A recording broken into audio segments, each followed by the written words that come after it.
పెరుగు అనేది ఇలా మిగిలిపోయినప్పుడు 2 డేస్ కానీ 3 డేస్ కానీ ఫ్రిడ్జ్లో అలాగే పెట్టేసామనుకోండి పుల్లగా తయారవుతుంది కదా. అలా కాకుండా ఉండాలంటే ఇలా ఎండు కొబ్బరి ముక్కను కొద్దిగా కట్ చేసి ఇలా పెరుగులో వేసేసామనుకోండి పెరుగు అనేది పులిసిపోకుండా ఫ్రెష్గా ఉంటుంది.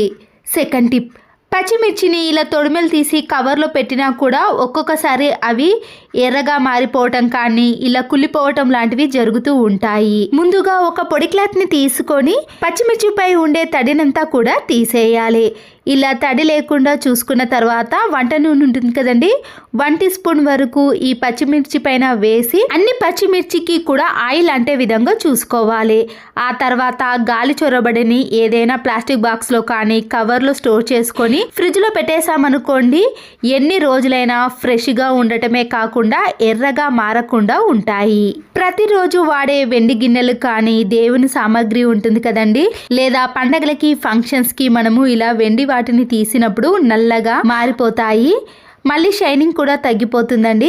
ఇవి మళ్ళీ ఎప్పటి మాదిరిగా షైనింగ్లోకి రావాలంటే స్టవ్ ఆన్ చేసేసి ఒక గిన్నెలో కొన్ని వాటర్ని వేసుకోవాలి.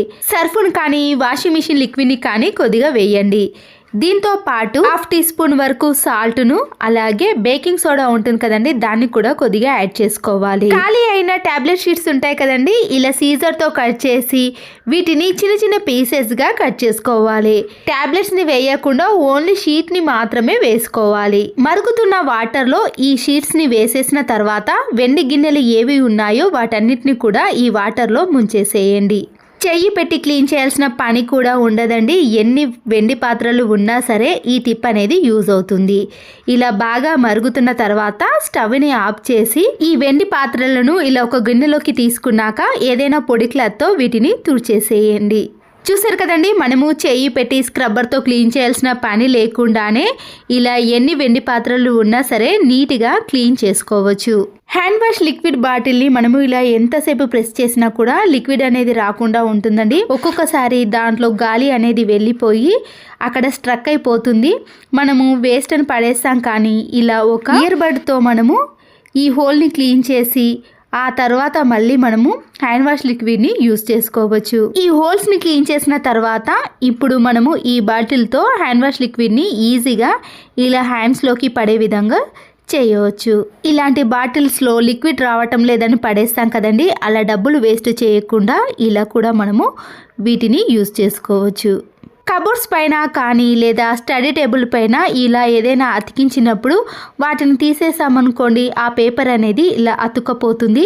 తీయాలంటే ఇబ్బంది పడతాం కదా. ఎరేజర్ని తీసుకొని ఆ ప్లేస్లో బాగా రఫ్ చేసి ఏదైనా క్లాత్తో తీసేసామనుకోండి ఆ పేపర్ అనేది ఈజీగా పోతుంది. టాప్ లోడ్ వాషింగ్ మిషన్ కానీ ఫ్రంట్ లోడ్ వాషింగ్ మిషన్ అయినా సరేనండి, ఇలా వాటర్ వెళ్ళే పైపుని మనము మధ్య మధ్యలో క్లీన్ చేసుకోవాలి. అలాగే వదిలేసామనుకోండి దాంట్లో ఉండే మురికి వలన ఆ వాటర్ అనేది బయటికి రాకుండా వాషింగ్ మిషన్ అనేది త్వరగా పాడైపోతుంది. దీన్ని మనము ఒక టూత్ పిక్తో కానీ బ్రష్తో క్లీన్ చేసామనుకోండి నీట్గా తయారవుతుంది. ఆ తర్వాత ఇలా పైపుకి పెట్టేసామనుకోండి వాటర్ అనేది ఈజీగా వెళ్ళిపోతాయి. ఒక బకెట్లో కొన్ని వాటర్ని తీసుకున్నాక పసుపును రాళ్ళ ఉప్పును వేసుకోవాలి. వీటితో పాటు మన ఇంట్లో ఉండే ఏదైనా లిక్విడ్ని కానీ సర్పును వేసుకున్నాక లైజాల్ కానీ మంచి సువాసన వచ్చేది ఏదైనా వేసుకోవచ్చు. 1 టీ స్పూన్ వరకు నిమ్ముప్పును కూడా వేసుకోవాలండి. ఇది ఇలా క్రిస్టల్ మాదిరిగా ఉంటుంది, అన్ని కిరాణం స్టోర్లో అవైలబుల్గా ఉంటుంది. మనము ఎప్పుడైతే ఫ్లోర్ క్లీనింగ్ చేసామో ఆ టైంలో ఈ నిమ్ముప్పును వేసుకున్నాం అనుకోండి గట్టిగా అతుక్కున్న మరకలు పోవటమే కాకుండా టైల్స్ అనేవి చాలా నీట్గా క్లీన్గా కనబడతాయి. మళ్ళీ మనము ఒక 15 డేస్ వరకు కూడా మాప్ పెట్టాల్సిన పని కూడా ఉండదండి. ఆ టైల్స్ అనేవి అంత నీట్గా కనబడతాయి. ఫ్లోర్ని క్లీన్ చేసుకున్న తర్వాత మనము ఇలా మురికి అనేది మాప్ నుండి బాగా వస్తుంది కదండి. ఇలా వాటర్ అంతా తీసేసిన తర్వాత హాట్ వాటర్ని తీసుకోవాలి.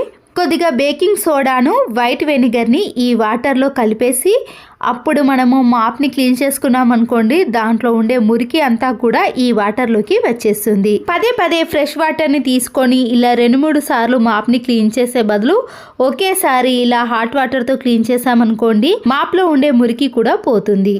మస్కిటో నెట్ ఉంటుంది కదండి, దాన్ని మనము ఏదైనా మేకుకు వేసుకుందామంటే వేయడానికి ఎక్కడ వీలు లేనప్పుడు ఇలా ఒక మాస్క్కు ఉండే నాడను కట్ చేసి ఏదైనా ఇలాంటి చిన్న హోల్ ఉన్నప్పుడు దాంట్లో నుంచి ఈ మాస్క్ యొక్క నాడను తీసి గట్టిగా ముడి వేసుకోవాలి. ఇప్పుడు మనము దీన్ని ఎక్కడంటే అక్కడ పెట్టకుండా ఇలా మేకు కానీ ఛార్జింగ్ పెట్టే ప్లేస్లో పెట్టేసుకున్నాం అనుకోండి, నీట్గా ఉంటుంది. అయిపోయిన ధూప్ స్టిక్ బాక్స్ ఉంటుంది కదండి, వేస్ట్ అని పడేసాం కదా, వీటిని మనము చాలా రకాలుగా యూజ్ చేసుకోవచ్చండి. ఇలా ఖాళీ అయిన ధూప్ స్టిక్ బాక్స్ని మీరు దేనికైనా యూజ్ చేసుకోవచ్చు. ఇలా హోల్ ఉన్న ధూప్ స్టిక్ బాక్స్లో నెయిల్ పాలిష్ కానీ, నెయిల్ రిమూవర్ కానీ, ఇలాంటి ఫెవికల్ బాక్సులు కానీ, రోజ్ వాటర్ బాటిల్ కానీ, ఇలా ఏది పెట్టుకున్నా కూడా అది కింద పడిపోకుండా ఇందులోనే ఉంటుంది కాబట్టి చూడ్డానికి కూడా ఈజీగా ఉంటుంది. పిల్లలైనా మనమైనా వెతకాల్సిన పని కూడా ఉండదు. అయిపోయిన టానిక్ సీసాలు ఉంటాయి కదండి, వాటికి ఇలాంటి క్యాప్ వస్తుంది కదా, దాన్ని మనం పడేయకుండా వాటర్ బాటిల్ యొక్క క్యాప్ను కూడా తీసుకొని ఈ సిరప్ క్యాప్లో ఇలాంటి క్రీమ్స్ కానీ లేదా పౌడర్ కానీ కుంకుమ కానీ వేసుకొని మనము ఈ వాటర్ బాటిల్ క్యాప్ని పెట్టేసామనుకోండి, టైట్గా ఉంటుంది, అది కింద పడిపోకుండా ఉంటుంది. మనము ఎక్కడికైనా 2-3 డేస్ బయటకు వెళ్ళాల్సి వచ్చినప్పుడు ఇది అనేది చాలా బాగా యూజ్ అవుతుందండి. మనము డైరెక్ట్గా పౌడర్ బాక్స్ని కానీ వేసుకోకుండా ఇలా చిన్నగా మనము బాక్స్ని తయారు చేసుకున్నామనుకోండి, ఎన్నైనా హ్యాండ్ బ్యాగ్లో ఈజీగా వేసుకోవచ్చు. పిల్లలకు టైట్గా ఉన్న లెగ్గిన్ వేయాలంటే చాలా ఇబ్బంది పడుతూ ఉంటామండి. పిల్లలకు కూడా కాలు అనేది ఎక్కువగా నొప్పి పెడుతూ ఉంటుంది. ఇలా ఒక ప్లాస్టిక్ కవర్ని తీసుకొని కాలుకి గట్టిగా ముడి వేసిన తర్వాత టైట్గా ఉన్న లెగ్గిన్ని వేసేసామనుకోండి, ఈజీగా కాలు మీదికి ఈ లెగ్గిన్ అనేది వచ్చేస్తుంది. కవర్ ఉన్న కాలుకు లెగ్గిన్ వేసి చూపించాను కదండి, ఇప్పుడు కవర్ వేయని కాలుకు వేసి చూపిస్తాను చూడండి. పిల్లలు అనేది చాలా ఇబ్బంది పడుతూ ఇలా పైకి ఎంత లాగినా కూడా రాకుండా చాలా టైం తీసుకొని కష్టపడుతూ వేసుకుంటాం. దానికి దీనికి తేడా చూసారు కదండి. ఇంట్లో కర్రీ చేసినప్పుడు కానీ, చారు కానీ, పులుసు చేసినప్పుడు చింతపండును పడేయకండి, దాన్ని కూడా యూజ్ చేసుకోవచ్చు. ఇక్కడైతే గుజ్జు తీసిన చింతపండు లేదండి, మళ్ళీ నేను ఫ్రెష్గా తీసుకొని వాటర్లో నానబెట్టేశాను. ఒక 2-3 మినిట్స్ తర్వాత ఈ చింతపండులో నుంచి రసం వచ్చిన తర్వాత మన ఇంట్లో ఉండే రాగి చెంబులు ఉంటాయి కదండి, చాలామంది రాగి చెంబులకు పితాంబర్ని కానీ ఏవో కెమికల్స్ని యూజ్ చేస్తున్నారు, కానీ ఇదైతే పాతకాలం నాటి పద్ధతి అండి. చింతపండుతో రాగి చెంబులు కానీ ఇత్తడి వస్తువులను క్లీన్ చేసుకుంటే ఇలా మరకలుగా కాకుండా చాలా నీట్గా త్వరగా క్లీన్ అయిపోతాయండి. మళ్ళీ ఎప్పుడు క్లీన్ చేసుకున్నా కూడా మనకి పని అనేది అస్సలకే ఉండదు. చింతపండులో సాల్ట్ వేసి ఇలా రుద్దేసామనుకోండి, చూసారు కదండి, క్లీన్ చేసిన దానికి క్లీన్ చేయని దానికి తేడా అనేది మీకే అర్థమవుతుంది. నేనైతే ఇక్కడ స్క్రబ్బర్ని కూడా యూజ్ చేయలేదండి, సింపుల్గా చింతపండు గుజ్జుతోటే ఇలా క్లీన్ చేసుకుంటున్నాను. ఇంట్లో ఇత్తడి పాత్రలు ఉన్నా సరేనండి, ఈ టిప్ సహాయంతో క్లీన్ చేసుకుంటే ఇత్తడి పాత్రలు కూడా మంచి షైనింగ్లోకి వస్తాయి. ఇలా చాలా తక్కువ టైంలో ఈజీగా ఎన్నైనా క్లీన్ చేసుకోవాలంటే ఈ టిప్ అనేది మీకు చాలా బాగా యూజ్ అవుతుంది. శారీస్ తీసుకున్నప్పుడు కానీ, ఏదైనా కొత్త డ్రెస్సులు తీసుకున్నప్పుడు ఇలాంటి మందంగా ఉండే షీట్స్ కానీ కవర్స్ వస్తాయండి, దాన్ని వేస్ట్ అని పడేసాం, కానీ దీన్ని కూడా మనము చాలా బాగా యూజ్ చేసుకోవచ్చండి. కిచెన్లో కబోర్డ్స్ కానీ సెల్ఫ్లు ఉన్నప్పుడు మామూలుగా న్యూస్ పేపర్ని పరుస్తాం, కానీ దాంట్లో ఏదైనా తడి పడింది అనుకోండి, ఆ న్యూస్ పేపర్ అనేది చినిగిపోతుంది. కవర్స్ అనేవి ఇలా ముడుచుకుపోయే విధంగా ఉండకుండా ఇలా స్టిఫ్గా ఉన్నాయనుకోండి, మనము బాక్సులు ఎన్ని పెట్టుకున్నా కూడా కింద కదలకుండా అలాగే ఉంటుంది. ఇప్పుడు నేను ఇక్కడ కొద్దిగా పేస్ట్ని చేతికి అప్లై చేసి ఇలా క్లాత్తో క్లీన్ చేసుకుంటున్నాను. సెల్ఫ్లో కానీ కబోర్డ్స్లో మనము క్లీన్ చేసుకునేటప్పుడు ఘాటుగా ఉండే స్మెల్తో క్లీన్ చేసుకున్నాం అనుకోండి, బొద్దింకలు అనేవి అస్సలకే దరిచేరకుండా ఉంటాయి. నేనైతే ఎక్కువగా సెల్ఫ్లను క్లీన్ చేయడానికి వైట్ వెనిగర్ని కానీ పేస్ట్ని కానీ అలాంటి వాటిని మాత్రమే యూజ్ చేస్తాను. కబోర్డ్స్లో ఈ షీట్ని పరుచుకున్నాక మనము స్టీల్ బాక్స్లను కానీ ప్లాస్టిక్ బాక్స్లను ఇలా నీట్గా సర్దుకుంటే కబోర్డ్స్ అనేవి కింద మరకలు పడకుండా నీట్గా ఉంటాయి. టిప్స్ నచ్చితే మాత్రం తప్పకుండా లైక్ చేయండి. మరొక యూస్ఫుల్ టిప్, వాష్రూమ్లో ఇలాంటి చిన్న పురుగులు ఉంటాయి కదండి, వాష్రూమ్ని ఎంత నీట్గా క్లీన్ చేసుకున్నా కానీ ఒక్కొక్కసారి ఈ పురుగులు అనేవి వాష్రూమ్లో తిరుగుతూ ఉంటాయి. డెటాల్ని తీసుకొని ఒక 1/2 స్పూన్ మాత్రమే మనము స్ప్రే చేసే బాటిల్లోకి వేసుకోవాలి. ఇలాంటి చిన్న పురుగులు పోవటానికి నేను చాలా ప్రయత్నాలు చేశానండి, కానీ ఈ టిప్ అయితే చాలా బాగా యూజ్ అయింది. తర్వాత కూడా నేను వాడిన కొన్ని రోజులకు మళ్ళీ వచ్చాయి. కానీ ఇలా డెటాల్ని కొద్దిగా కోల్గేట్ పేస్ట్ని వాటర్లో కలిపేసి బాగా షేక్ చేయాలి. తర్వాత ఈ వాటర్ని మనము ఎక్కడైతే పురుగులు ఎక్కువగా కనిపిస్తున్నాయో ఆ ప్లేస్లో మనము ఇలా కొద్దిగా గోడల వెంబడి స్ప్రే చేసామనుకోండి, ఆ పురుగులు అనేవి అస్సలకే కనిపించవు. ఈ పురుగులు అనేవి కనిపించినప్పుడు ఒక్కసారి మనము వాష్రూమ్ మొత్తం కూడా స్ప్రే చేసామనుకోండి, ఆ పురుగులు అనేవి మళ్ళీ మీకు అస్సలకే కనిపించకుండా ఉంటాయి. కిచెన్ టైల్స్ని కానీ స్టవ్ వెనుక ఉన్న టైల్స్ని, కిచెన్ ఫ్లోర్ని మనము జిడ్డు పట్టినప్పుడు ఇలా స్టీల్ స్క్రబ్బర్ని యూజ్ చేసి క్లీన్ చేస్తాం. ఒక్కొక్కసారి చేతి కూడా నొప్పి పెడుతుందండి. అలాంటప్పుడు ఇలా పాడైపోయిన ఒక సాక్స్లో కానీ లేదా ఏదైనా కవర్ని వేసుకొని క్లీన్ చేసామనుకోండి, చేతికు ఇలా రఫ్గా తాకకుండా నీట్గా మనము ఎంతసేపు రుద్దేసినా కూడా మన చేతులు అనేవి నొప్పి పెట్టకుండా ఉంటాయి. కిచెన్లో మాత్రం ఇలా చిన్న వైపర్ స్టిక్ని యూజ్ చేసుకోవాలండి. చాలా పని అనేది తగ్గిపోతుంది. కిచెన్ ఫ్లోర్ అనేది ఎప్పుడు తడిగా ఉన్నప్పుడు ఇలా ఫ్లోర్ పైన పడ్డ వాటర్ అంతా కూడా ఈ వైపర్ స్టిక్తో ఇలా అనేసామనుకోండి, తడి అనేది పూర్తిగా త్వరగా ఆరిపోతుంది. మళ్ళీ దీన్ని క్లాత్తో క్లీన్ చేయటం కంటే ఇలా ఒక వైపర్ స్టిక్తో మన పనిని చాలా సులువుగా చేసుకోవచ్చు. మరొక టిప్, కోల్గేట్ పేస్ట్ కానీ వ్యాజ్లిన్ ఉంటుంది కదండి, ఈ రెండింటిని తీసుకొని ఒక చిన్న గిన్నెలోకి కొద్దిగా పేస్ట్ని అలాగే వ్యాజ్లిన్ని ఈ రెండింటిని బాగా మిక్స్ చేసుకోవాలి. ఇలా కలిపేసిన దానిని తీసుకొని మన అరికాళ్ళు మంటలుగా అనిపించినప్పుడు కానీ లేదా పగుళ్ళు అనేవి ఎక్కువగా వస్తుంది కదండి, ఇలా పగిలిన మధ్యలో డస్ట్ అనేది ఎక్కువగా వెళ్ళి మడిమలు అనేవి ఇంకా ఎక్కువగా పెయిన్ అనేది వస్తూ ఉంటుంది. అలాంటి వాటికి ఇలా పేస్ట్ వ్యాజ్లిన్ కలిపిన దాన్ని అప్లై చేసామనుకోండి, ఆ పెయిన్ నుంచి అయితే ఉపశమనం అనేది త్వరగా లభిస్తుందండి. అంతేకాకుండా మన అరికాళ్ళు కూడా చాలా సాఫ్ట్గా స్మూత్గా అవుతాయి. ఈ పగుళ్ళు అనేవి త్వరగా తగ్గిపోతాయి. నైట్లో ఇలా అప్లై చేసి మనము అలాగే ఉంచేసామనుకోండి, మార్నింగ్ కానీ లేదా ఒక 1 అవర్ పాటు అలాగే ఉంచిన తర్వాత పొడి క్లాత్తో క్లీన్ చేసుకున్నారనుకోండి, మడిమెలు అనేవి చాలా స్మూత్గా ఉంటాయి.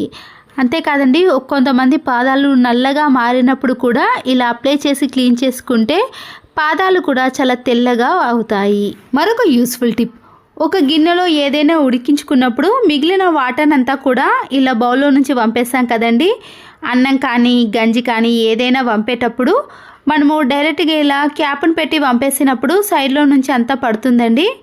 అలా కాకుండా ఉండాలంటే ఒక టూత్ పిక్ని ఇలా వంపేసే మధ్యలో పెట్టేసి అప్పుడు ఈ వాటర్ని వంపేసామనుకోండి, సైడ్లో కానీ కింద పడకుండా వాటర్ అనేవి కూడా చాలా త్వరగా ఇలా వంపేసుకోవచ్చు. ఇలా వంపేసుకోవటం వలన ఒక్క చుక్క కూడా బౌల్లో ఉండదండి, పూర్తిగా వాటర్ అనేవి ఇలా కిందికి వెళ్ళిపోతాయి. మరి హాట్ వాటర్ కాకుండా ఇలా గోరువెచ్చగా ఉన్న వాటర్ని నేను వేస్ట్గా పాడేయకుండా వాష్రూమ్లో ఉండే డ్రైనేజ్లో కానీ కిచెన్ సింక్లో కానీ ఫేస్ వాష్ చేసుకునే వాష్ బేసన్లో కానీ ఈ వాటర్ని వేయటం వలన వాటర్ బ్లాకేజ్ సమస్య కానీ ఏదైనా బ్యాడ్ స్మెల్ కానీ అస్సలకే రాదు. ప్రతిరోజు వంట చేసేటప్పుడు టిఫిన్లకి కానీ కర్రీ కోసం మనము ఆనియన్స్ని కట్ చేసాం కదండి, పెద్ద ఆనియన్స్ని కట్ చేసే పొట్టు అనేది చాలా ఈజీగా వస్తుంది. కానీ ఇలాంటి చిన్న చిన్న ఆనియన్స్ని కట్ చేసేటప్పుడు పొట్టు తీయాలంటే ఇబ్బంది పడుతూ ఉంటాము. ఎలాంటి ఆనియన్స్ అయినా సరేనండి, పొట్టు త్వరగా రావాలి అంటే ఇలా వీడియోలో చూపించిన మాదిరిగా ముందుగా మనము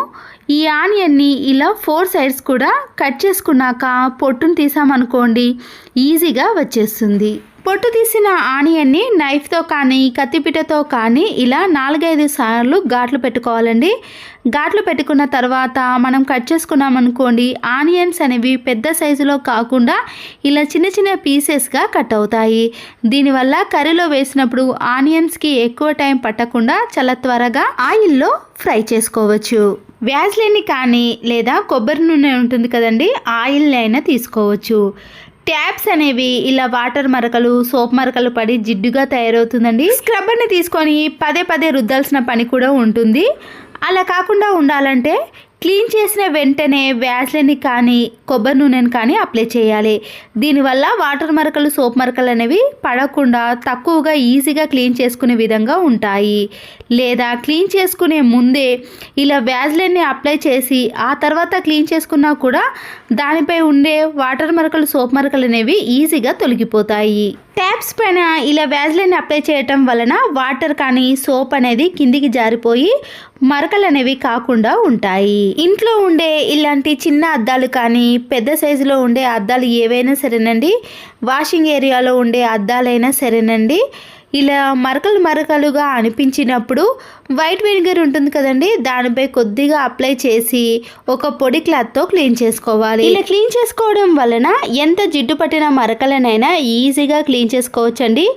అద్దాలు అనేవి మళ్ళీ ఎప్పటి మాదిరిగా నీట్గా కనబడతాయి. గాజు సీసాలు కానీ ప్లాస్టిక్ బాక్స్లో మనము అల్లం వెల్లుల్లి పేస్ట్ రుబ్బుకున్న తర్వాత ఆ బాక్స్ను క్లీన్ చేసినాక కొద్దిగా స్మెల్ అనేది వస్తుంది కదండి, అలా స్మెల్ రాకుండా ఉండాలి అంటే ఇలా మిరియాలను కానీ లేదా లవంగాలను ఇలా కొద్దిగా చిన్న చిన్న పీసెస్గా కట్ చేసి ఈ గాజు పాత్రలో కానీ, చట్నీ బాక్స్ని క్లీన్ చేసిన తర్వాత కూడా స్మెల్ వస్తుంది కదా, అలాంటి వాటిలో ఈ లవంగాలను చించి వేసామనుకోండి, తర్వాత నైట్ అంతా అలాగే పెట్టేసి మర్నాడు మళ్ళీ క్లీన్ చేసుకుంటే అందులో వచ్చే స్మెల్ అనేది పూర్తిగా పోతుంది. ప్లాస్టిక్ది బిర్యానీ బాక్స్ ఏదైనా తీసుకున్నాక దాంట్లో వంట సోడాను, వైట్ వెనిగర్ని కానీ లేదా చిల్లీ వెనిగర్ని వేసుకోవాలి. ఈ చిల్లీ వెనిగర్ చాలా ఘాటుగా ఉంటుందండి. నేను అందుకొరకే ఇక్కడ వైట్ వెనిగర్కి బదులుగా చిల్లీ వెనిగర్ని యూజ్ చేస్తున్నాను. ఇలా స్మూత్గా ఉన్న క్లాత్ని తీసుకున్నానండి, లేదా మీరు టిష్యూ పేపర్నైనా తీసుకోవచ్చు. ఈ మిశ్రమాన్ని అంతా కూడా ఈ క్లాత్ పైన వేసుకోవాలి. మీరు ఎక్కువ క్వాంటిటీలో కూడా ప్రిపేర్ చేసుకోవచ్చు. వంట చేసిన తర్వాత గ్యాస్ స్టవ్ అనేది ఇలా జిడ్డుగా తయారైనప్పుడు దీంతో క్లీన్ చేసామనుకోండి, ఎలాంటి మరకలైనా తొలగిపోతాయి. నేనైతే ఎక్కువగా నైట్లో ఈ లిక్విడ్తో క్లీన్ చేస్తానండి, ఎందుకంటే బొద్దింకలు కానీ బల్లులు అనేవి రాత్రిపూట కిచెన్లో ఎక్కువగా తిరుగుతాయి కదా, ఈ ఘాటైన స్మెల్కి బొద్దింకలు బల్లులు అనేవి అస్సలకే కనిపించవు. నైట్లో అయితే నేను కిచెన్ ఫ్లోర్ని టైల్స్ను ఈ లిక్విడ్ తోటే పూర్తిగా క్లీన్ చేసుకోవటం వలన బ్యాడ్ స్మెల్ రాకుండా బొద్దింకలు కూడా దరి చేరకుండా ఉంటాయి. ప్రెషర్ కుక్కర్లో కానీ ఏదైనా బౌల్లో మనము ఎగ్స్ని ఉడికించుకున్నాక ఇలా నల్లగా జిడ్డుగా తయారవుతుందండి. మనము స్క్రబ్బర్తో ఎంత రుద్దినా కూడా ఆ మరకలు అనేవి అస్సలకే పోవు కదా. ఇలా ఫాయిల్ పేపర్ని రౌండ్గా చుట్టేసి ముందుగా ఎలాంటి లిక్విడ్ని వేయకుండా ఈ ఫాయిల్ పేపర్ తోటే రుద్దేసేయాలి. 1 నిమిషం పాటు బాగా రుద్దేసామనుకోండి, ఈ ప్రెషర్ కుక్కర్లో నుంచి నల్లగా జిడ్డుగా అనేది పూర్తిగా వచ్చేస్తుంది. చూసారు కదండి. తర్వాత కొద్దిగా వాటర్ని అప్లై చేసి మరొక 1 నిమిషం పాటు రుద్దేసేయాలి.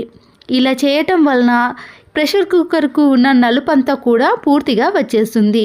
మీరు ఇడ్లీ పాత్ర కానీ ఏ పాత్రలైనా సరేనండి, ఇలా జిడ్డుగా తయారైపోయినప్పుడు ఫాయిల్ పేపర్తో రుద్దేసిన తర్వాత మీరు సోప్తో కానీ లిక్విడ్తో క్లీన్ చేసుకున్నారనుకోండి, ప్రెషర్ కుక్కర్కి ఉన్న జిడ్డు అనేది పూర్తిగా వచ్చేస్తుంది. చూసారు కదండి. తర్వాత ప్రెషర్ కుక్కర్ అనేది మామూలుగా నీట్గా ఎప్పటి మాదిరిగా క్లీన్గా తయారవుతుంది. మరొక యూస్ఫుల్ టిప్ని కూడా చూసేయండి. వైట్ ప్లాస్టర్ కానీ ఇలాంటి కలర్ ప్లాస్టర్ ఉన్నప్పుడు వాటిని వెతకాల్సిన పని అయితే ఉంటుందండి, టైం కూడా వేస్ట్ అయిపోతుంది కదా. ఇలా ముందుగానే మనము ఒక టూత్ పిక్ని ప్లాస్టర్లో పెట్టేసామనుకోండి, ప్రతిసారి వెతకాల్సిన పని లేకుండా ఎప్పుడు కావాలంటే అప్పుడు ఈజీగా దీన్ని యూస్ చేసుకోవచ్చు. గోల్డ్ ఉన్నప్పుడు ఒక్కొక్కసారి దానికి మెరుగు పెట్టాల్సిన పని అయితే ఉంటుందండి, కలర్ అనేది చేంజ్ అయిపోతుంది కదా.